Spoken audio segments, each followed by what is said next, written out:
지난번에 퀴즈 대회 이렇게 보니까 대단들 하시더라고요. 참 고무적이에요. 제가 말씀드렸죠. knowledge가 밖에 있는 거하고 이 안에 있는 거하고는 천지 차이입니다. 밖에 있으면 프로세스가 일어나질 않아요. 그거는 언제든지 내가 전화로 찾아볼 수 있고 컴퓨터로 찾아볼 수 있는데 그래갖고는 절대로 변화가 일어나지 않아요. 말씀이 안에 있어야지, 우리 안에 있어야지 밖에 있으면은 안 됩니다. 그래서 잊어버리는 것은 생리학적인 바이올로지컬한 현상이에요. 그거는 잊어버려요. 그렇지만 잊어버린 것과 사라지는 것하고는 다른 거예요. 잊어버린다고 사라지는 게 아니에요. 잊어버려도 내 속에 계속 여러분들이 그 말씀을 듣고 남겨놨으면 그 안에 있어요. 그냥 의식 속에 없다 뿐이에요. 의식 속에 없는 거하고 없는 거하고는 다른 거예요. 의식 속에 없어도 무의식 속에 있는 거예요. 나치의 이스라엘 백성들이 잡혀가서 감옥에서 이제 죽기 전에 바로 오는데 한 사람이 딱 일어나서 시편을 외우기 시작해요. 그땐 거기 있던 사람들이 전부 다 시편을 다 따라 하는 거예요. 왜냐하면 의식 속에 없었던 그 무의식 속에 있었던 말씀이 그때 흘러나온 거예요. 그래서 다 기억을 하게 되는 거예요. 여러분들이 어려움을 딱 겪었을 때 지금 배우는 것이 다 의식 속에 없고 무의식 속에 가 있지만 그 순간에는 성령께서 여러분 무의식 속에 있는 것을 끄집어내서 여러분들을 위로하여 주시기도 하고 여러분들에게 길을 보여주시기도 하고 여러분들에게 힘을 주시기도 한다라는 말이에요. 제가 대학교 다닐 때 2년을 일본어를 택했습니다. 2년을 택했는데 연합교회에서 저를 일본에 보냈어요. 그때 북한하고 남한하고 크리스천들이 만나는 대회를 일본에서 했어요. 근데 연합교회에서 전부 페이하고 저를 그때 보내는데 같이 갔던 사람이 총무인데 서양 사람, 서양 여자죠. 같이 일본 땅에 딱 내렸는데 야 이거 어떡하냐 우리가 일본말 하나도 못하는데 나도 일본말 하나도 못한다. 나 2년 배웠지만 전혀 근데 길에서 딱 어떤 사람을 만나서 어디 가는 걸 물어보는데 일본말이 확 생각이 나는 거예요. 그래갖고 물어보니까 봐라 너 일본말 잘하지 않냐. 지금 하라 그러면 또 못해요. 그래 그 순간에는 이 무의식 속에 있던 것이 올라와서 의식으로. 그러니까 여러분들이 지금 배우고 있는 이 자리가 얼마나 중요한지 모른다 이거죠.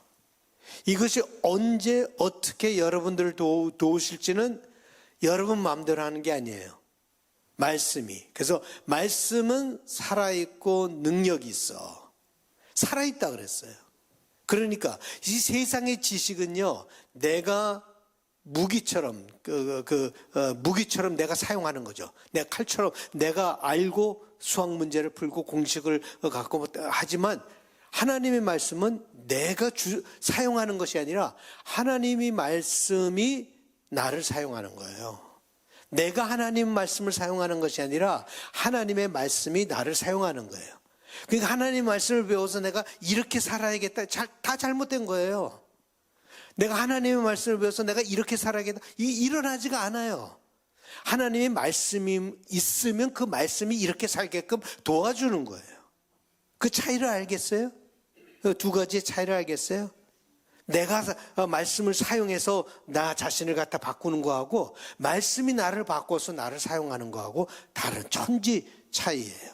그게 지금 여러분들이 말씀을 여러분 심령 속에 이렇게 심어둔다라고 하는 것이 얼마나 중요한지 몰라요. 마지막 돌아가실 때 마지막 그 숨길을 걸을 때도 힘이 되리라고 믿습니다. 그때 여러분들에게 그 말씀이 살아서 여러분들을 변화시키고 바꿔주시고 힘주시고 소망을 주시고 더 큰 것을 볼 수 있게끔 해주시라고 믿습니다.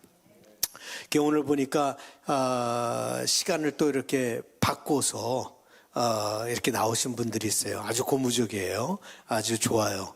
여러분들이 무슨 뭐 어포인먼트 시간이 있다든가 뭐 그러면 이 시간을 피하세요. 무슨 어떤 어포인먼트라는 이 시간을 피하시고 이 자리에 나올 수 있게끔 그렇게 여러분들이 만드세요. 뭐 골프도 그렇고 뭐 모든 것들을 애들하고 밥 먹는 것도 그렇고 요 시간을 피해서 시간을 맞춰서 하여간 들어야 돼요. 믿음은 들으면서 난다 그랬어요. 제가 지난주에 설교한 것처럼 믿음은 내가 마음대로 가질 수 있는 게 아니에요. 가졌을 때 감사할 뿐이지 내가 가지고 싶다고 갖는 것이 아니에요. 내가 이게 믿어지는구나 라고 하는 것은 기적이에요. 이게 믿어지는구나 하는 거기에 갔으면은 믿음이 완성이 된 거예요. 그건 여러분들이 마음대로 주장하는 것이 믿음이 아니에요. 믿어지면 믿어지는 거고 믿어지지 않으면 믿어지지 않는 거예요. 그럼 평생 믿어지지 않는 사람은 믿어지지 않는 거예요. 할 수가 없어요. 그거는. 그래서 칼빈은 예정론이라고 그랬어요. 그거를 오히려 예정론, 그냥 predestination, 그냥 그렇게 됐다는 거죠. 그런데 우리가 전부 다 알잖아요. 믿음이 얼마나 어려운가. 믿는다는 것만큼 어려운 거 없어요. 무슨 뭐 고통을 겪는 거, 뭐 일을 하는 거, 열심히 하는 이런 것보다 훨씬 더 힘든 것이 믿는 거예요. 믿음을 가질 수 있는 거. 이게 쉽게 이루어지는 그게 아니에요. 정말 가질 때 기적이 일어났구나. 하나님께 감사하다. 라고 하는 그 말밖에 나오지가 않아요. 믿음이라고 하는.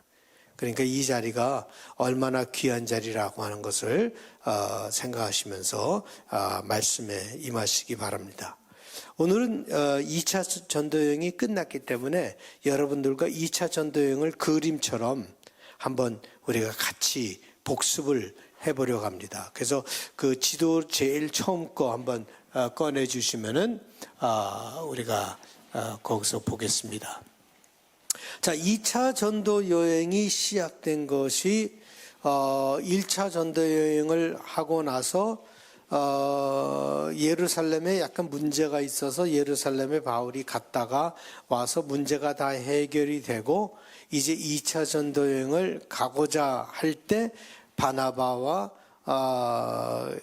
다툼이 생겨서 갈라지게 되면서 2차 전도여행은 두 개의 전도여행인데 바나바의 전도여행은 우리가 몰라요.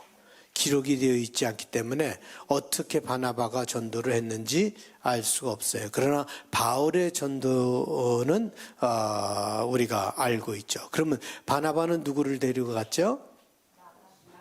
마가를 데리고 갔죠. 그 다음에 바울은 누구를 데려갔습니까?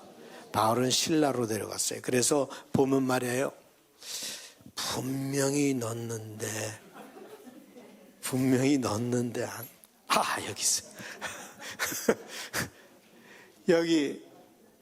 여기서 안디옥에서 같이 떠나는데 바나바는 배를 타고 이 구브로솜, 자기 고향이 구브로솜으로 가고 바울은 이 육로를 향해서 이렇게 해서 이쪽으로 갑니다.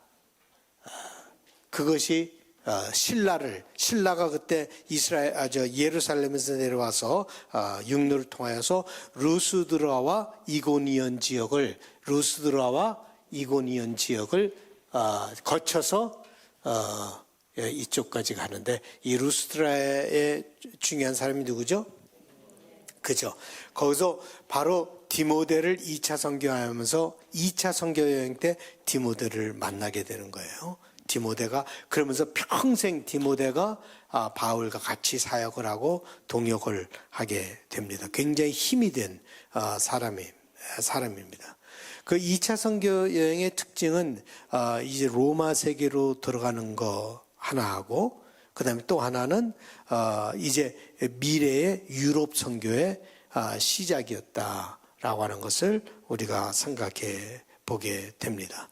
이 무샤에서 여기 이 비두니아 쪽 이쪽으로 여기서 가려고 했는데 성령이 가지 못하게 했다. 왜 가지 못하게 했을까? 뭐 정확하게 나오지를 않았어요. 그런데 뭐 여러 가지 얘기가 있지만 그 중에 하나는 베드로가 이 비두니아 지역에서 사역을 하였기 때문에 바울은 오히려 히람 문화권 쪽으로 가게 하지 않았을까. 그래서 여러분들이 베드로전서 1장 1절을 보면요, 베드로가 편지를 쓰면서 본도, 갈라디아, 갑바도기아, 아시아, 비두니아에 흩어진 나그네들에게 라고 얘기를 한 거 보니까 베드로가 비두니아에 간 것 같아요. 그리고 비두니아에서 복음을 전했던 것 같아요. 그래서 바울은 비두니아보다는 오히려 헬라 문명 쪽으로, 왜냐하면 히람 문화에 굉장히 바울이 접해져 있기 때문에 히람 문화 쪽으로 가서 복음을 전하게 되었고, 그래서 그 유럽이 전체가 복음화되는 역사가 일어나지 않았을까 하는 것을 보게 됩니다. 그러면 이 드로아에서 특성이 뭐죠? 드로아에서 어떤 일이 있었죠? 환상을 보게 되죠. 환상을 보는데 이 마게도냐 지역, 이 마게도냐, 이 북쪽은 마게도냐라고 그러고 이 남쪽은 아가야라 그러죠. 마게도냐, 아가야. 그래서 마게도냐로 넘어오라라고 해서 그 넘어와서 여기에 빌립보에 도착을 하게 되죠. 이 빌립보에 도착을 했을 때 만난 사람이 누구죠? 루디아죠. 어디서 온 사람이에요? 두아디라에서 온 사람이죠. 뭘 하던 사람이에요?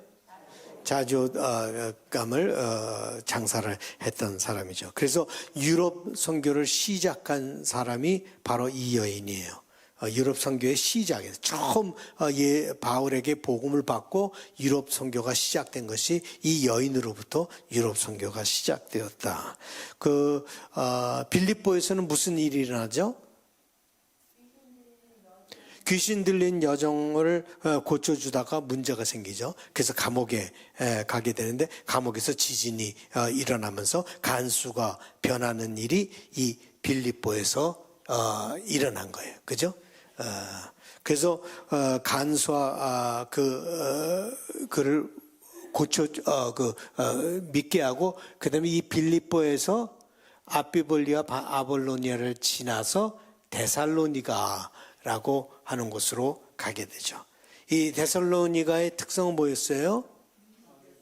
마게도냐의 수도, 그러니까 이 북쪽 이 지역 마게도냐의 수도였다라고 하는 것을 보게 되죠.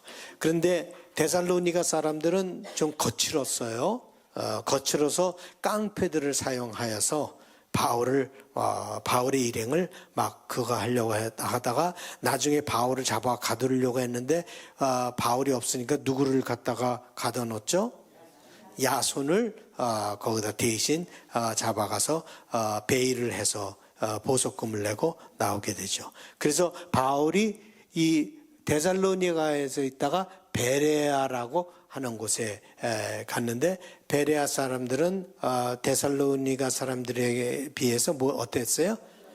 예, 신사적이었다. 좀 약간 엘리트 그룹. 그래서 그 사람들은 열심히 성경을 같이 바울과 함께 바울이 얘기하는 것을 성경이 정말 이 얘기를 하고 있는가 안 하고 있는가를 그러면서 여기서 공부를 하면서 많은 사람들이 받아들이게 돼요. 이 베레아에는 또 한 가지 우리가 기억해야 될 게 뭐가 있죠?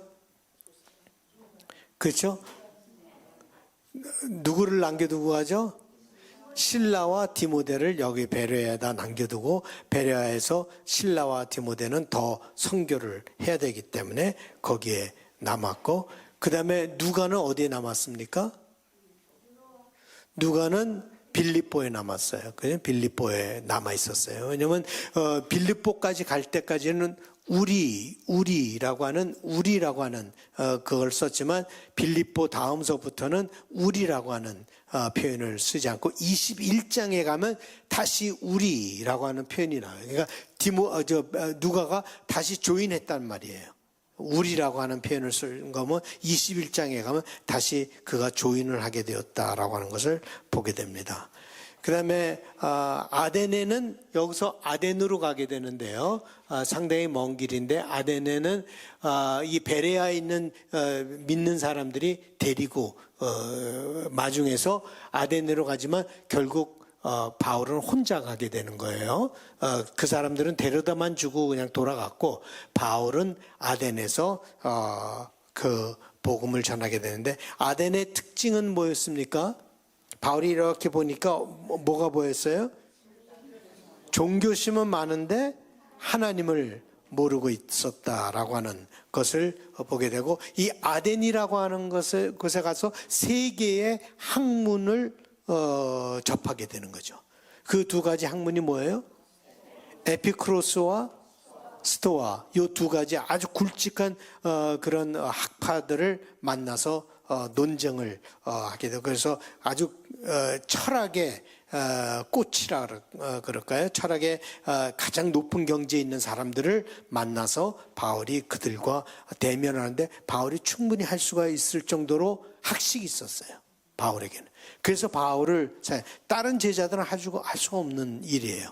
그런데 바울에게는 그런 학식이 있었기 때문에 그 사람들과 대면하여서 논쟁을 할 수가 있었다. 그래서 여기 바울의 긴 메시지가 나오는데 바울의 긴 메시지는 예수 그리스도의 포커스를 맞춘 것보다는 이 천지 창조를 우주 만물을 창조하신 하나님에 대한 메시지를 얘기를 하면서 그 메시지의 내용을 이렇게 보면은 이 천지 만물을 지은 하나님께서는 너희들이 지은 이 템플에 있지 않다라고 하는 것을 하나 얘기하고 두 번째는 하나님 모든 것을 갖고 있는 분이기 때문에 우리 인간이 하나님에게 줄 수 있는 것은 아무것도 없다라고 하는 것을 얘기를 하시면서 너희들에게 믿을 만한 증거를 줬는데 그 증거가 바로 예수 그리스도를 죽음에서 부활하게 한 그 증거를 당신들에게 주었으니까 결국은 그것으로 인하여 심판을 받을 것이다 라고 하는 이 세 가지의 메시지를 그 긴 메시지지만 요약하면 이 세 가지로 아덴에서 바울이 설교를 하는 모습을 보게 됩니다.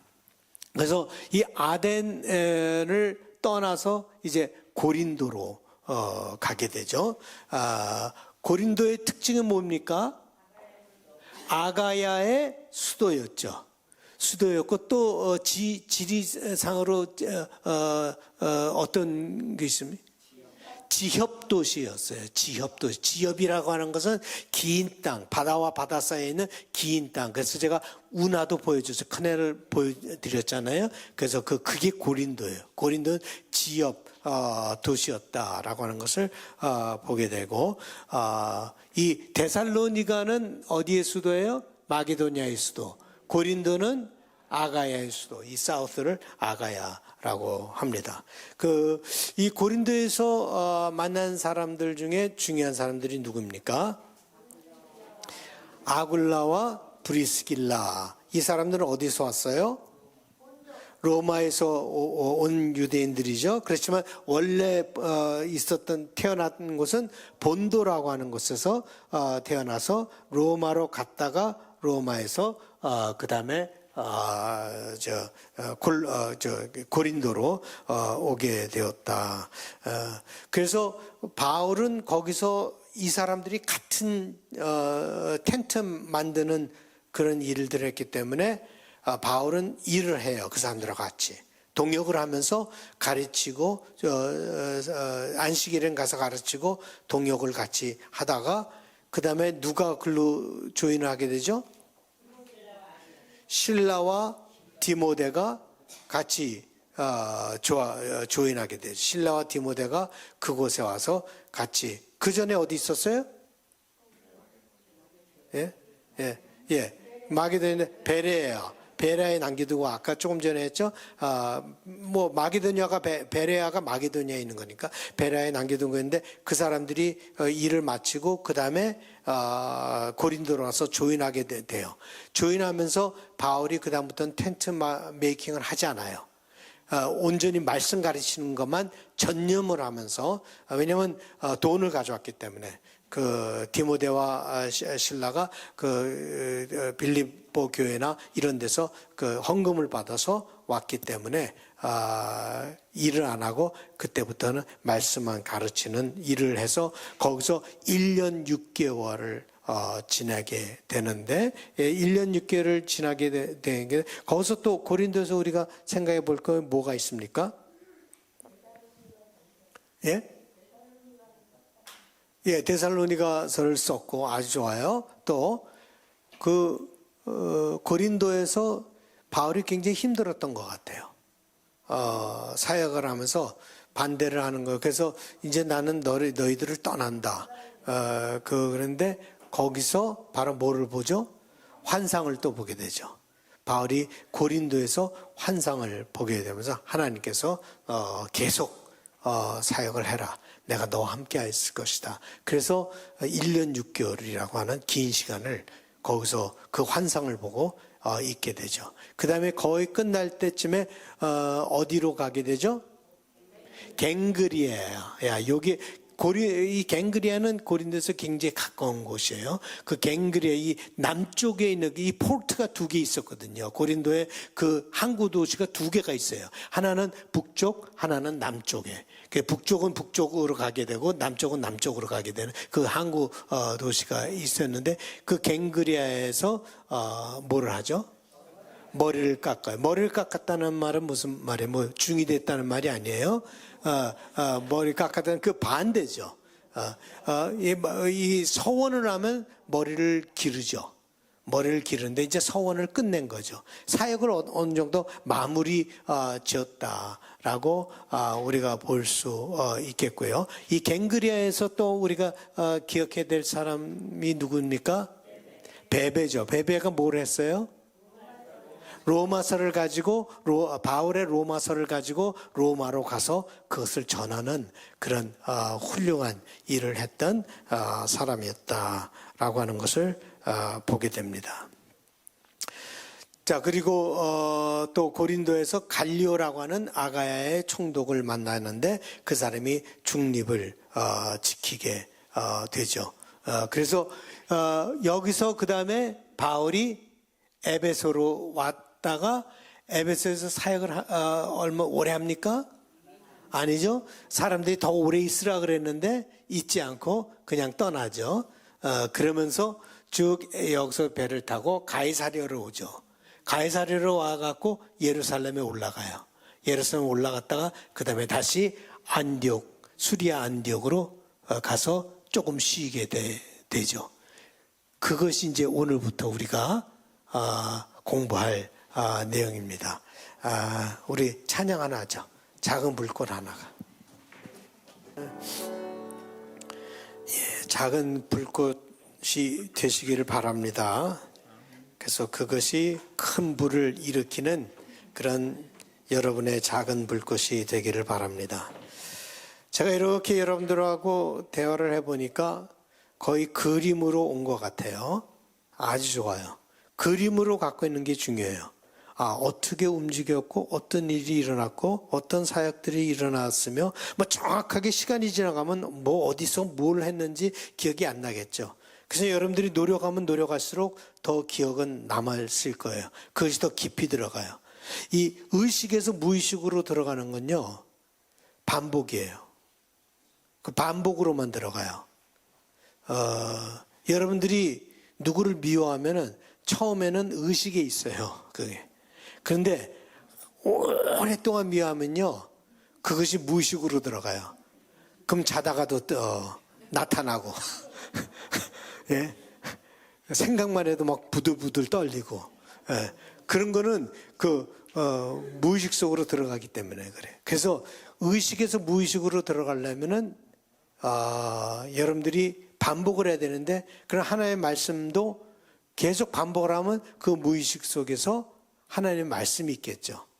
그런 미움, 분노, 욕망, 거짓된 욕망, 이런 것들 다 말씀이 처리해 주겠죠. 다 지워주겠죠. 그래서 말씀을 계속해서 반복해서 여러분 속에 집어넣는 것이 중요하다. 그것은 반복을 통해서. 그래서 그림을 이렇게 여러분들이 갖는 것이 중요합니다. 자, 사도행전 8장 23절에서 28절 우리 교독하시겠습니다. 얼마 있다가 떠나 갈라디아와 부르기아 땅을 차례로 다니며 모든 제자를 굳건하게 하니라. 알렉산드리아에서 난 아볼로라 하는 유대인이 에베소에 이르니 이 사람은 언변이 좋고 성경에 능통한 자라. 그가 일찍이 주의 도를 배워 열심으로 예수에 관한 것을 자세히 말하며 가르치나 요한의 세례만 알 따름이라. 그가 회당에서 담대히 말하기 시작하거늘 브리스길라와 아굴라가 듣고 데려다가 하나님의 도를 더 정확하게 풀어 이르더라. 아볼로가 아가야로 건너가고자 하므로 형제들이 그를 격려하며 제자들에게 편지를 써 영접하라 하였더니 그가 감의 은혜로 말미암아 믿은 자들에게 많은 유익을 주니 이는 성경으로서 예수는 그리스도라고 증언하여 공중 앞에서 힘있게 유대인의 말을 이김이러라. 23절로 다시 한번 돌아가 보시겠어요? 여기 얼마 있다가 어디에 있었다는 거예요? 안디옥, 수리아 안디옥에 얼마 있다가 그 다음에 떠난 거예요. 그래서 23절서부터 18장 23절부터 3차 여행이 시작되는 거예요. 그래서 이 누가는 뭐 이렇게 이게 1차 여행이다, 2차 여행이다, 3차 여행이다 딱 뭐 챕터로 나눠서 얘기를 하지 않았어요. 그냥 쭉 글을 써가지고 우리가 딱 보니까 18장 23절서부터 3차 전도 여행이 시작되게 되었다라고 하는 것을 보게 됩니다. 지도를 잠깐 보여주시겠어요? 그래서 3차요.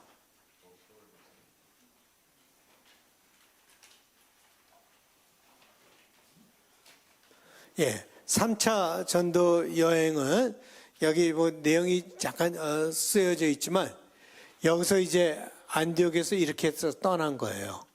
그래서 이 지역을 다시 돌아갔으니까 지금 이 갈라디아의 이 밑쪽으로 갔단 말이죠. 바울이. 그 말은 무슨 말인가 하면 갔던 데를 다시 가는 거예요. 우리 1차 전도여행에 이고니아 갔고 루스로 갔고 더베 간 거 우리가 살펴봤죠. 그건 1차 전도여행 때 우리가 그렇게 간 것을 살펴봤어요. 아까 1차 전도여행은 여러분과 같이 제가 복습을 하지 않았지만 나중에 3차 전도여행 끝난 다음에 다 복습을 또 하겠지만 1차 전도여행 때 간 곳을 그렇다면 이 남쪽으로 갔다라고 하는 것은 벌써 믿은 사람들을 encourage 하기 위해서 간 것이다. 그러니까 새로 전도를 하기 위해서 간 것이 아니라 벌써 제자들을 강건하게 하기 위해서 그곳으로 갔다. 그래서 이 지역을 통해서 에베소, 우리가 2차 전도여행에 에베소를 떠나면서 좀 있어 달라 그랬는데 있지 않았잖아요. 바울이 내가 너희들께 꼭 돌아오리라고 약속을 하고 갔단 말이에요. 그 약속을 지켰어요.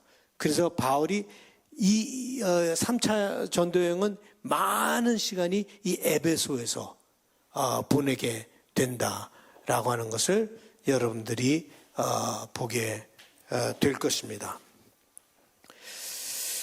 그래서 18장 23절을 잠깐 보시면요. 예.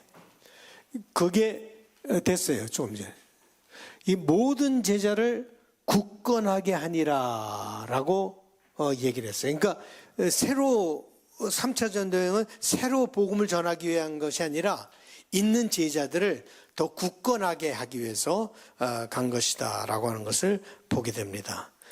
그리고 이제 바울이 에베소로 또 도착하게 되는데 에베소에서 일어난 일들을 우리가 살펴보겠습니다. 거기서 중요한 사람을 만나게 되는데 그 사람이 누군가 하면 아볼로라고 하는 사람입니다. 이 아볼로는 상당히 영향력이 있었다고 봅니다. 어떻게 보면 대학 교수 같은 그런 사람이었어요. 학식이 바울보다 떨어지지 않았어요. 더 많으면 많았지 바울보다 떨어지지 않았습니다. 그래서 굉장한 사람들에게 그 언변도 좋았고 수사학을 공부했던 사람이기 때문에 언변도 좋았고 가르치는 것이 아주 정말 잘 가르치는 그런 사람이었어요. 이 정도로 영향력이 있었기 때문에 그 고린도에서 문제가 생기죠. 문제가 생기는 이 바울과 아볼로 사이에 일어난 문제가 아니에요. 교인들, 고린도 교인들이 문제가 생겨갖고 사람들마다 자기네들이 좋아하는 사람들이 있었어요. 그래서 그걸 따르는, 그래서 바울파가 있었고, 베드로파가 있었고, 아볼로파가 있었고, 심지어 그리스도파까지 있었다. 우리는 아무도 인간을 따르지 않고 그리스도만 따른다라고는 그리스도파. 그래서 그런 사람들, 그러니까 고린도 사람들이 좀 약간, 뭐라 그럴까요? 똑똑하고 돈도 많고, 그렇지만 지혜롭지는 않았어요. 그냥 똑똑할 뿐이지. 그래서 좋은 학교 나온 사람들만 모인 곳은 싸움이 많아요. 왜냐면 다들 똑똑하니까. 예. 근데 지혜가 부족할 수가 있어요. 고린도 교회가 좀 그런 교회라서 그 바울과 아볼로는 그거 하지 않아요. 그러니까 고린도 교회에서 뺨 맞고 쫓겨나잖아요, 바울이요. 그래갖고 그 마음이 아파갖고 그 고린도 교회에 편지를, 그 눈물의 편지를 써요. 그 눈물의 편지가 고린도 전서하고 고린도 후서 사이에 있는 편지예요. 잊어버렸어요. 없어졌어요. 그래서 몰라요, 우리가. 그 편지의 내용이. 쓴 거는 알아요. 바울이 쓴 거는 아는데, 어떻게 됐는지 몰라요. 거기서 뺨을 맞고, 안디옥 교회에서, 고린도 교회에서 쫓겨났고, 이제 나중에는 아볼로는 고린도 교회를 떠납니다. 고린도 교회를 떠나서 다른 곳에 가 있는데, 바울이 거기 다시 오라. 그런데 안 와요. 아볼로가. 거기 있으면서 자기가 와서 도움이 하나도 될 것 같으니까 오질 않아요. 그래갖고 바울이 맨 처음에는 디모데를 보내죠. 고린도교에 문제를 해결하러. 디모데를 보내는데 디모데는 성품이 착한 사람이에요. 이렇게 강하지 못해요. 그러니까 디모데가 문제를 해결하지 못해요. 그러니까 그 다음에 디도를 보냅니다. 디도를 보내는데 디도는 강한 사람이거든. 가갖고 문제를 다 해결하고 그 바울이 거기서 기다리면서 안타깝게 기다렸는데 그 문제가 다 해결이 됐다라고 하는 소리를 듣고, 그러니까 이 고린도라고 하는 곳이 참 문제가 많은 곳이었다라고 하는 것을 보게 됩니다. 바울은 이런 얘기를 하죠. 나는 심었고 아볼로는 물을 주었으되 오직 하나님께서 자라나게 하셨나니. 예, 그 바울이 이렇게 가르쳐 주는 거예요. 상당히 영향력이 있었던 사람인데 알렉산드리아에서 난 유대인이었다. 그러면 누가 당시에 그 글을 본 사람들은 다 무슨 뜻인지 알아요, 이게. 알렉산드리아에서 온 사람이었다면 알렉산드리아라고 하는 것은요, 굉장히 유명한 도시였어요. 그렇기 때문에 유대인이죠. 디아스포라 유대인이에요. 그런데 알렉산드리아에서 났다라고 하는 말은 상당한 학식을 벌써 갖고 있었다. 왜냐하면 알렉산드리아가 로마 엠파이어에서 두 번째로 큰 도시였어요. 로마 다음 가는 도시가 바로 알렉산드리아였다. 이 알렉산드리아는 어디의 수도인가 하면은 애굽의 수도입니다. 애굽의 수도인데 지중해 연안에 있었던 네 주요 도시가 있는데, 네 개의 주요 도시가 있는데, 하나는 로마, 그 다음에 알렉산드리아, 그 다음에 바울이 그 선교회를 떠난 수리아 안디옥, 그 다음에 고린도, 요 네 개가 그 지중해의 메이저 시리였다라고 하는 것을 보게 되는데, 이 알렉산드리아에서 아주 유명한 것이 발간이 되는데, 그게 뭔가 하면 바로 셉튜어진트가 이 알렉산드리아에서 발굴이 편집이 됩니다. 이 셉튜어전트가 뭔가 하면은 70인역이라 그래갖고 구약 성경을 히브리 말로 구약 성경 모두가 쓰여져 있는데, 그걸 히람 말로 번역해서 쓴 책들이 셉튜어전트예요. 70인역. 이것이 어디서 번역이 되었는가 하면 바로 알렉산드리아에서 번역이 됩니다. 그리고 많은 성경들이 알렉산드리아 본이 있어요. 그 카피가 있습니다. 이건 레전드인데, 이거 실제는 아니겠죠. 근데 유대인 학자들을 갖다 70명을 갖다 각 방에 다 집어넣었다는 거예요. 그리고 나서 이 구약 성경을 번역을 해라.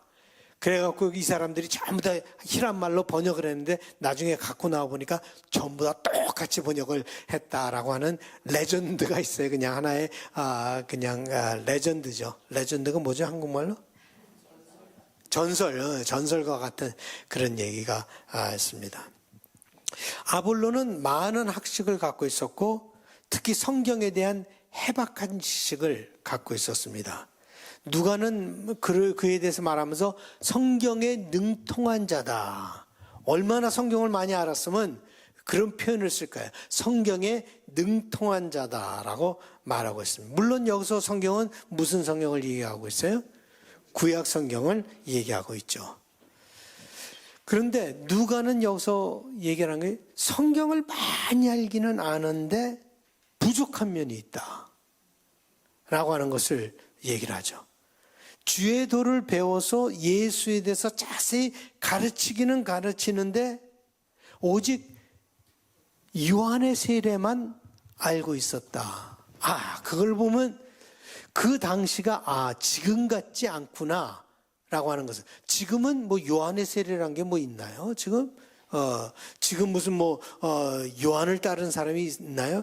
근데 그 당시에는 예수를 믿는 사람들 가운데서도 요한의 제자들로서 예수를 믿었던 사람들이 있었구나 라고 하는 것이 추측할 수가 있습니다. 그 알렉산드리아에서 이 아볼로가 예수에 대해서 배우긴 배웠는데, 요한, 세례 요한, 지금 세례 요한 얘기하는 거예요.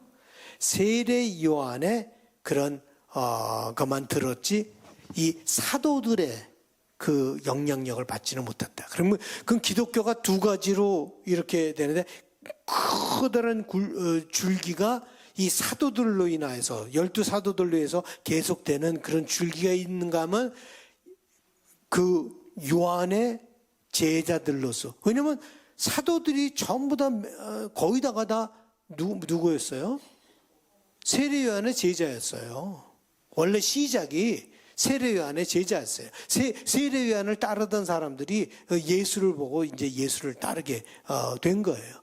그런데 거기서 이렇게 나온 세례 요한, 아직 그 예수를 따르지 않고 세례 요한을 따르던 사람들이 예수를 믿고, 그렇지만 예수에 대한 그 지식이 약하죠.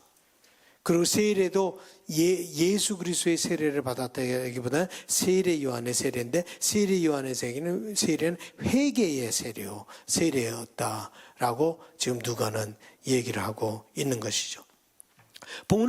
보면은 이 아볼로만 그랬던 것이 아니라 에베소에 있던 제자들이 있었는데, 12제자들이 있었는데, 이 12제자들이 12사도를 얘기하는 게 아니에요.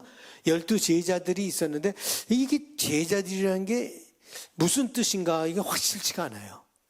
예수의 제자들이란 말인가, 사도 요한의 제자들이란. 왜냐하면 이 사람들이 요한의 세례는 알았는데 아직 예수의 세례도 모르고 성령의 세례도 몰랐고 성령이 누군지도 몰랐어요. 성령이 있는 줄도 우리는 몰랐다라고 얘기를 하는데, 우리가 그거를 좀 읽고 공부하도록 하겠습니다. 사도행전 19장 1절에서 20절입니다. 오늘은 여기까지만 하겠어요. 제가 20장까지 하려고 그랬는데 뭐 너무 분량도 많고 그래서 여기까지만 하겠습니다. 목사님 저 3절까지만 읽으면 되나요? 슬라이드가 아니요. 19장 1절에서 20절 드렸는데. 새로 나왔습니다. 예, 네. 예. 아볼로가 고린도에 있을 때 바울이 윗지방으로 다녀 에베소에 와서 어떤 제자들을 만나 이르되 너희가 믿을 때 성령을 받았느냐 이르되 아니라 우리는 성령이 계심도 듣지 못하였노라. 바울이 이르되 그러면 너희가 무슨 세례를 받았느냐 대답하되 요한의 세례니라. 바울이 이르되 요한이 회개의 세례를 베풀며 백성에게 말하되 내 뒤에 오시는 이를 믿으라 하였으니 이는 곧 예수라 하거늘 그들이 듣고 주 예수의 이름으로 세례를 받으니 바울이 그들에게 안수함에 성령이 그들에게 임하심으로 방언도 하고 예언도 하니 모두 12사람쯤 되니라. 바울이 회당에 들어가 석 달 동안 담대히 하나님 나라에 관하여 강론하며 권면하되 어떤 사람들은 마음이 굳어 순종하지 않고 무리 앞에서 이 도를 비방하거늘 바울이 그들을 떠나 제자들을 따로 세우고 두란노 서원에서 날마다 강론하니라. 2해 동안 이같이 하니 아시아에 사는 자는 유대인이나 헬라인이나 다 주의 말씀을 듣더라. 하나님이 바울의 손으로 놀라운 능력을 행하게 하시니 심지어 사람들이 바울의 몸에서 손수건이나 앞치마를 가져다가 병든 사람에게 얹으면 그 병이 떠나고 악기도 나가더라. 이에 돌아다니며 마술하는 어떤 유대인들이 시험 삼아 악귀 들린 자에게 주 예수의 이름을 불러 말하되 내가 바울이 전파하는 예수를 의지하여 너에게 명하노라 하더라. 유대의 한 제사장 스게와의 7 아들도 이 일을 행하더니 악기가 대답하여 이르되 내가 예수도 알고 바울도 알거니와 너희는 누구냐 하며 악기 들린 사람이 그들에게 뛰어올라 눌러 이기니 그들이 상하여 벗은 몸으로 그 집에서 도망하는지라. 에베소에 사는 유대인과 헬라인들이 다 이 일을 알고 두려워하며 주 예수의 이름을 높이고 믿은 사람들이 많이 와서 자복하여 행한 일을 알리며 또 마술을 행하던 많은 사람이 그 책을 모아 가지고 와서 모든 사람 앞에서 불사르니 그 책값을 계산한즉 은 5만이나 되더라. 이와 같이 주의 말씀이 힘이 있어 흥왕하여 세력을 얻으니라. 예, 이렇게 보면 아직 세례 요한의 영향력이 상당히 남아 있었다라고 하는. 그래서 아직 하나가 되는 것이 이루어지지 않았다. 뭐 기독교다라고 하는 그것도 아직 이루어지지 않은 거예요. 그중 전부 다 유대인인데 예수가 메시아라고 믿는 사람들인데 그 믿는 모습들이 약간씩 달랐어요. 세례 요한의 영향을 받은 사람들, 그 다음에 사도들의 영향을 받은 사람들, 그것이 좀 달랐다가 나중에는 그것이 하나가 되는 것을 우리가 보게 되죠. 아볼로는 지식이 많은 사람이었으나 구약을 풀어서 예수에 대해서 가르치기도 하였지만 부족하였기 때문에 브리스길라와 아굴라가 데려다가 그 사람을 가르칩니다. 여기 보면 브리스길라가 먼저 나와요. 그리고 아굴라가 나중에 아마 가르친 것이 브리스길라가 더 먼저 가르치지 주된 그거로 가르침을 주지 않았는가. 브리스길라가 아내거든요. 굉장히 지식이 많았기 때문에 아볼로를 거기서 가르칩니다. 그리고 아볼로는 그 사람들에게 재교육을 받고 아가야로 건너갔습니다. 아가야라고 하는 것은 어디로 갔을까요? 뭐 고린도로 갔겠죠, 그죠? 아가야의 수도가 고린도 아닙니까? 그러니까 고린도로 가고 이거 고린도전서에 바울이 그런 얘기를 한 걸 보니까 고린도에 가서 사역을 많이 했던 것 같습니다. 그리고 고린도에서 큰 영향력을 베풀었다라고 하는 것을 보게 되죠. 그 요한의 세례는 세례 요한의 세례는 회개 세례였습니다. 회개 세례라는 것이 돌아서는 세례였는데 이 바울의 understanding of 세례는 달라요. 그죠? 그냥 회개의 세례가 아니에요. 바울이 이해하는 세례는 어떤 세례입니까?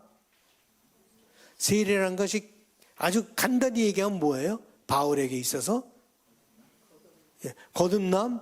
그러니까 바울의 세례는 예수와 함께 죽고 예수와 함께 사는 것. 그것이 바울이 생각하는 얘기하는 세례예요. 잠깐 읽어주실까요? 무릇 그리스도 예수와 합하여 세례를 받은 우리는 그의 죽으심과 합하여 세례를 받은 줄을 알지 못하느냐. 그러면 우리가 그의 죽으심과 합하여 세례를 받음으로 그와 함께 장사되었나니 이는 아버지의 영광으로 말미암아 그리스도를 죽은 자 가운데서 살리심과 같이 우리로 또한 새 생명 가운데서 행하게 하려 함이라. 만일 우리가 그의 죽으심과 같은 모양으로 연합한 자가 되었으면 또한 그의 부활과 같은 모양으로 연합한 자도 되리라. 예. 아멘. 세례 요한의 세례는 이런 것이 없어요. 그냥 회개하는 세례예요. 그렇지만 바울의 세례는 예수와 함께 죽고 예수와 함께 부활하는 그런 메시지가 그 속에 그런 의미가 그 속에 있습니다. 그래서 주 예수의 이름으로 그들에게 바울이 세례를 줍니다. 그리고 그들에게 안수를 하니까 그들이 전부 다 성령을 받게 되고 그리고 방언도 하고 예언도 하였다라고 누가는 전하고 있습니다. 그래서 여기서 우리가 세례와 성령 받는 것에 대해서 잠깐 생각해 볼 필요가 있는데 성령을 받는 것이 세례 전에 받는 것이냐 세례 후에 받는 것이냐 라고 하는 그런 질문이 나올 수가 있습니다. 그 성령 받는 것과 세례 받는 것의 순서에 대해서 우리가 생각해 볼 수가 있는데 사도행전에서 누가에게는 그 순서가 그렇게 중요하지 않았던 것 같아요. 어떨 땐 세례를 먼저 받고 성령이 임했고 어떨 땐 성령이 먼저 임했고 그 다음에 세례를 받는 일이 있었습니다. 우리 사도행전 10장을 다시 한번 돌아가서 보면요.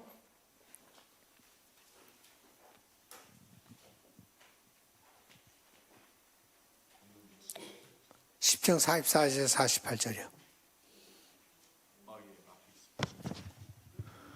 베드로가 이 말을 할 때 성령이 말씀 듣는 모든 사람에게 내려오시니 베드로와 함께 온 할례 받은 신자들이 이방인들에게도 성령 부어 주심으로 말미암아 놀라니 이는 방언을 말하며 하나님 높임을 들음이라라. 이에 베드로가 이르되 이 사람들이 우리와 같이 성령을 받았으니 누가 능히 물로 세례 베품을 금하리요 하고 명하여 예수 그리스도의 이름으로 세례를 베풀라 하니라. 예, 베드로가 이제 여기 사마리아에 가서 보니까 이 사람들에게 성령이 임하는 그것을 보여주죠. 그래서 성령이 먼저 임하게 되죠. 그러니까 성령이 임한 걸 보고 베드로가 그들을 세례를 주는 모습을 보게 됩니다. 2장 38절을 한번 볼까요? 제가 순서를 막 엉망으로 했나 보네요. 죄송합니다. 제가 읽어드릴게요. 그냥 여기 보면 베드로가 이르되 너희가 회개하여 각각 예수 그리스도의 이름으로 세례를 받고 제사함을 받으라. 그리하면 성령의 선물을 받으리니. 그러니까 그리하면 그러니까 세례가 먼저 일어나고 그 다음에 성령이 일어나요. 그러니까 어떨 때는 성령이 먼저 임하고 세례를 줬고 어떨 때는 세례를 받고 그 다음에 성령이 임했다라고 하는 것을 보게 됩니다. 그래서 그 순서는 그렇게 중요하지 않고 중요한 것은 우리에게 믿음이 있어야 된다라고 하는 거예요. 믿음이 있을 때 성령께서 역사하실 것이고 믿음이 있을 때 세례는 우리를 새롭게 할 수 있는 거예요. 믿음이 없이 받는 세례는 아무 의미가 없어요. 그래서 믿음으로 받을 때 그 세례가 우리를 거듭나게 할 수 있는 그런 능력을 갖게 된다라고 하는 것을 보게 됩니다. 또 한 가지 여러분들이 여기서 살펴봐야 될 것이 이 성령을 받으면 반드시 방언을 꼭 해야 하는 것인가 라고 하는 것입니다. 그래서 성령을 받는 것이 방언이라고 하는 것이 성령을 받은 것의 증거인가 하는 것을 생각하게 됩니다. 이제 페니코스탈리즘이 1901년에 어떤 여자 그 신학생이 방언을 하면서 이제 페니코스탈리즘이 굉장히 강하게 됐고 거의 이제 조직적으로 한 1960년 정도가 되는데 그 방언을 갖다 necessary sign 꼭 필요한 성령 받은 것에 꼭 필요한 증거다라고 얘기를 하면서 그 사람들이 페니코스탈리즘, 풀 가스펠 그런 것들이 시작되는데 지금 바뀌었어요. 그러니까 그 중에서도 둘로 갈라져서 그렇다, 그렇지 않다. 예를 들어서 서던 베프티스트 남침내 교회 같은 경우에는 방언을 하면은 쫓겨나요. 그리고 사역을 하지 못하게 해요. 사역을 하지도 못하고 방언을 금지해서 이렇게 이 베프티스트 그 수양관을 가면 거기에 이렇게 적는 게 있어요. 방언을 하느냐 못하느냐. 그래서 한다 쓰면 들어오지 못하게 막아버리는. 그래서 이 방언이라고 하는 것이 상당히 커다란 이슈가 되었고 문제가 되었고 이것이 고린도 교회에서도 큰 문제가 되었어요. 그래서 고린도 교회에서 방언을 하는 사람들이 있고 방언을 하지 못하는 사람들이 있었는데 그걸 갖고 분쟁이 내 은사가 네 은사보다 더 크다. 마치 방언을 하면은 spiritually 하나 더 그 다음에 더 거듭난 그것으로 우리가 생각하는데 바울은 이것에 대해서 아주 정확하게 우리에게 가르침을 주고 있습니다. 고린도전서 12장 잠깐 보시겠습니다. 다 사도이겠느냐, 다 선지자이겠느냐, 다 교사이겠느냐, 다 능력을 행하는 자이겠느냐, 다 병 고치는 은사를 가진 자이겠느냐, 다 방언을 말하는 자이겠느냐, 다 통역하는 자이겠느냐, 너희는 더욱 큰 은사를 사모하라. 내가 또한 가장 좋은 길을 너에게 보이리라. 예, 12장이 이렇게 끝나면서 13장에 뭐로 들어가요? 사랑에 대해서 얘기를 하고 있죠. 그러면서 그것이 가장 좋은 길이고 가장 큰 은사다. 그리고 12장에서 은사들을 쭉 나열하면서 제일 나중에 얘기하는 것이 바로 방언의 은사를 가장 밑에 두고 있는 것을 우리가 보게 됩니다. 그렇다면 바울의 생각에 방언의 역할은 무엇인가 하는 것이 고린도전서 14장에 나옵니다.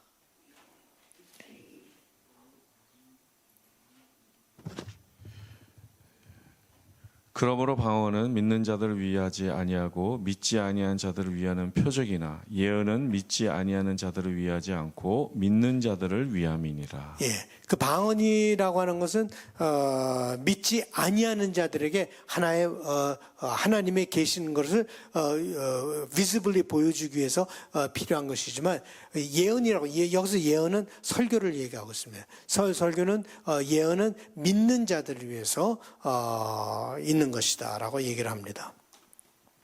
방언은 여러 가지 성령의 은사의 하나이고 모두가 다 그 은사를 갖는 것이 아닙니다. 사도행전에 방언이 성령을 받은 해 임한 곳을 기록한 곳이 딱 세 곳입니다. 세 곳인데 2장 4절, 10장 44절에 46절, 그다음에 오늘 읽은 19장 6절. 요 세 군데서 방언이 임했다라는데 다른 곳에도 하나님께서 성령이 임했는데 거긴 방언 얘기를 하지 않고 있어요. 그래서 요 세 군데만 그 방언 얘기를 하고 있습니다. 그래서 방언은 서던 베프티스트는 막 방언을 하지 못하게 하고 특히 목회자들 중에 방언하는 사람들은 목회자직을 박탈시키고 하는데 방언을 금할 필요는 없다고 생각합니다. 방언은 아름다운 성령의 은사입니다.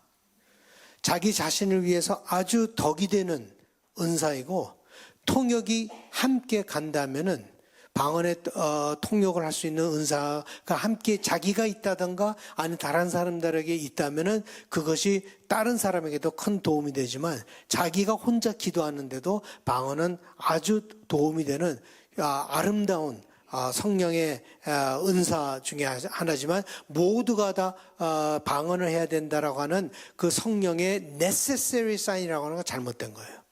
이제 모두가 다 방언해야 돼요. 그리고 방언한 사람들도 높은 영적인 차원에 있다라고 하는 것은 잘못된 생각이에요. 방언은 그냥 여러 가지 은사 중에 하나다라고 하는 것을 우리가 꼭 짚고 넘어가야 되겠습니다. 우리 찬양 하나 더 하시죠.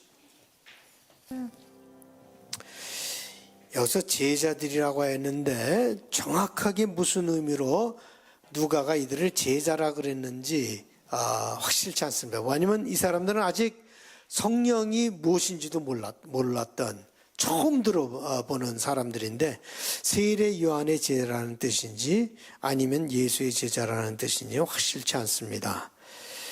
바울이 처음에는 회당에서 3달 동안 가르치다가 하나님의 나라에 대해서 강론하였고 나중엔 거기서 약간 문제가 생기니까 그 에베소에서는 서원을 따로 만듭니다.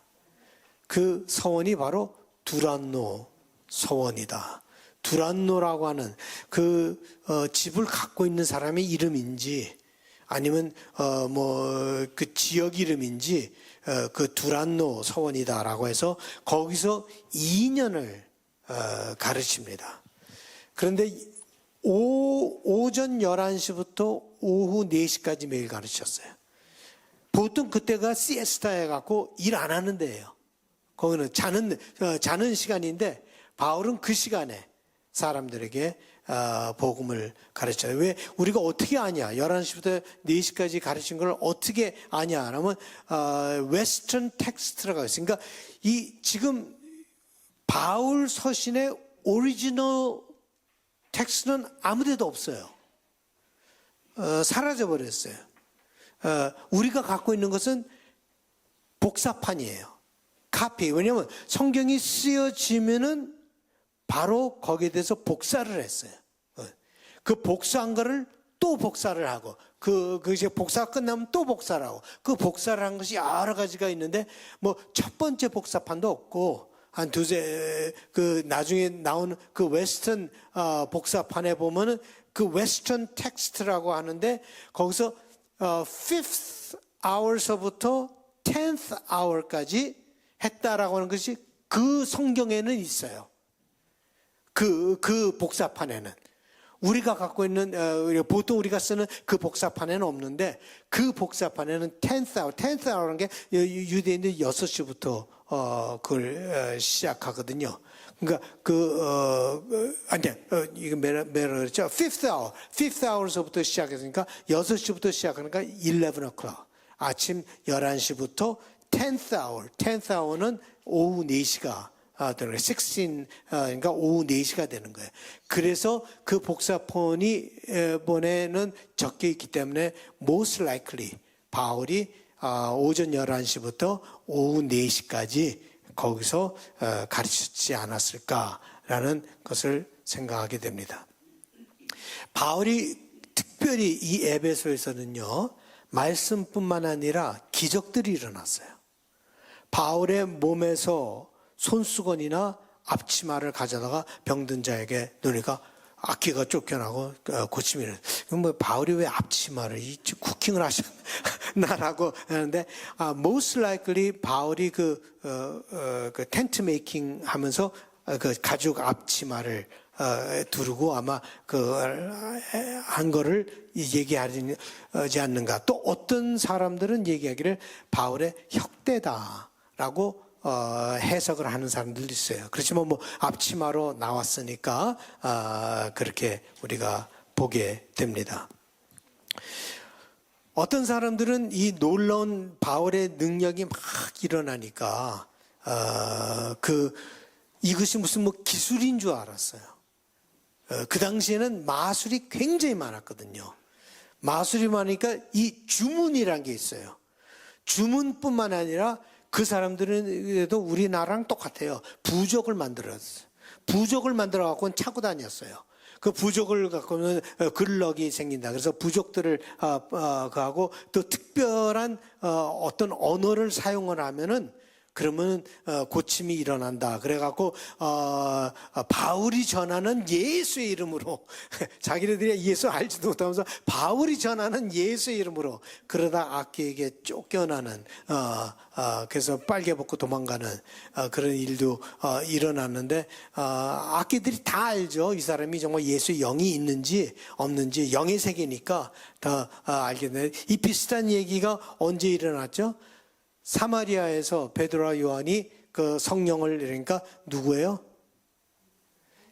시몬, 그죠? 시몬 마구스가 돈 주고 내가 그걸 사겠다. 그래서 이 시몬 마구스가 거기서 이제 뭐 세례를 받고 그러지만 시몬 마구스가 나중에는 이단의 가장 대표적인 인물이 되어버려요. 그래서 역시 그런 걸 좋아하는 사람들은 거기에 빠지게 돼 있어요. 그래서 영지주의의 아주 그냥 중심이 되고 그다음에 대표적인 그 이단에 그래서 이레니우스나 교부들이 거기에서 얘기를 하고요. 당장은 우리가 그 사도행전 거기만 나오고 있는데 나중에 교부들의 책을 보면 시몬이 상당히 많은 문제를 일으켰다라고 하는 것을 보게 됩니다. 성령의 능력은 인간이 만들어낼 수 있는 것이 아니에요. 내가 무슨 능력이 있어서 아무 때나 내가 하면은 일어나는 게 아니에요. 하나님께서 우리가 믿고 할 때 하나님께서 그냥 역사하시고 어떨 땐 역사 안 하기도 하고 어떨 땐 역사하고 그것은 우리 손에 달려 있는 것이 아니에요.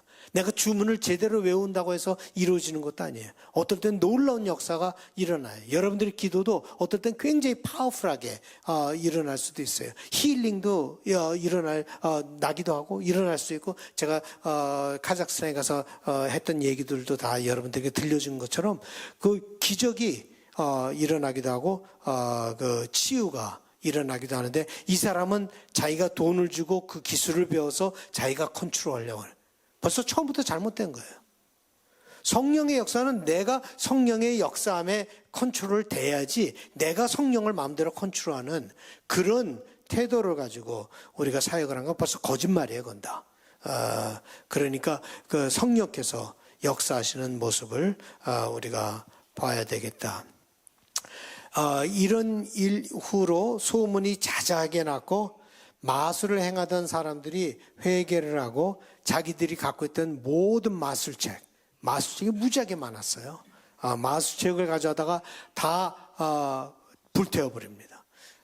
불태우지 않았으면 지금 우리가 보면 참 좋았을 텐데 그 사람들이 무슨 생각을 했는가를 볼 수 있는데 다 불태워버리는데 그게 은 5만이나 되더라 라고 얘기를 했는데 New Living Translation 그러니까 성경 중에 여러 가지 번역이 있잖아요. 그러니까 New Living Translation은 좀 우리 사람들이 편하게 읽을 수 있게끔 translate 한 데서는 several million dollars 라고 얘기를 했어요. 은 5만이다 라고 하는 것을 several million dollars라고 번역을 했습니다. 그래서 많은 사람들이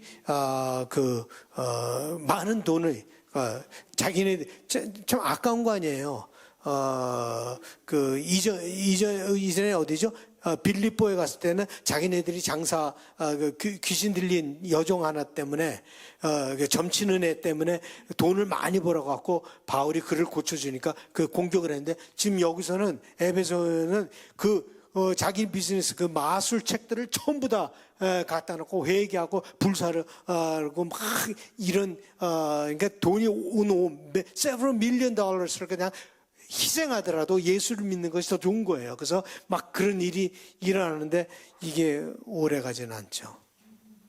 그건 요다음 주에 공부하겠는데 요다음 주에 가보면 이 은장색 비즈니스를 잃었기 때문에 문제가 일어나는 것을 우리가 보게 됩니다. 여기서 우리가 한 가지 보게 되는 것은 바울의 복음이 말이에요. 맨 처음에 나왔을 가장 큰 도전, 계속 끝까지 도전이 있는데 제일 큰 도전이 뭐였는가 하면 유대교의 전통하고 율법이에요. 그것 때문에 가는 곳마다 유대인들이 반대를 하고 데살로니가에서도 그렇고 거기는 데살로니가 사람들 베레아까지 쫓아가고 반대를 하고 계속해서 바울의 복음이 직면했던 것이 유대교의 전통하고 율법이에요. 그거를 못하게 한다고. 그 다음에 직면하게 되는 것이 히랍의 문화였어요. 문명, 히랍의 그 문화권, 철학, 그리고 로마의 그 군사력, 이런 것들을 계속 도전. 이게 무슨 계란으로 바위 치는 거나 마찬가지예요. 갈 때마다 도전이에요. 유대인들이 도전을 하지 않으면은 이 사람들이 도전할 거예요. 그 경제적인 그 손해를 보니까. 그런데 여기 제3차 전도여행에서 우리가 보게 되는 것은 복음이 가면서 이 이방 지역에 가니까 어두운 영들이 있더라 이거죠. 악귀에 들린 영들이 있고 우상뿐만 아니라 이런 마술이니 이런 거에 완전히 빠져 있는, 제가 말씀드렸잖아요. 그 남아프리카에서 그 지역마다 거기 그 무당들이 있는데 선교사들이 들어가면 독약을 먹여서 밥을 이렇게 대접하지만 그 안에 독약을 섞어서 같이 먹이면서 죽이는 그런 일들이 일어난 거죠. 여기서도 가는 곳마다 이 귀신에 쌓여갖고 마술에 쌓여갖고 두려움 속에 쌓여 있는 사람들이 그런 어두운 영, 그것을 바울이 그 복음이 이겨나가야 되기 때문에 하나님께서 기적도 행하시고 놀라운 일들을 일어나시고 필요한 대로 그들에게 하나님께서 사역을 하시는 거죠. 그래서 말씀뿐만 아니라 이런 놀라운 사역을 일으키면서 그것을 바울이 하는 것을 보게 됩니다.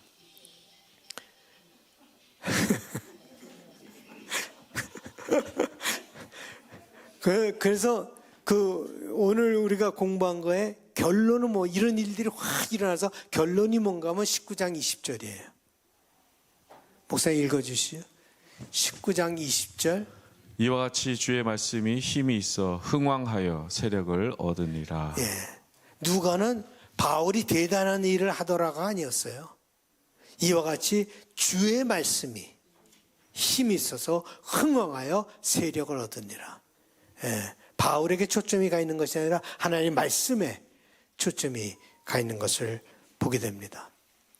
그러나 이 도전이 도전이 쉽게 물러가지는 않습니다. 요 다음 주에 우리가 공부를 하겠는데 19장 21절서부터 20장까지 다 읽어오시면 되겠습니다.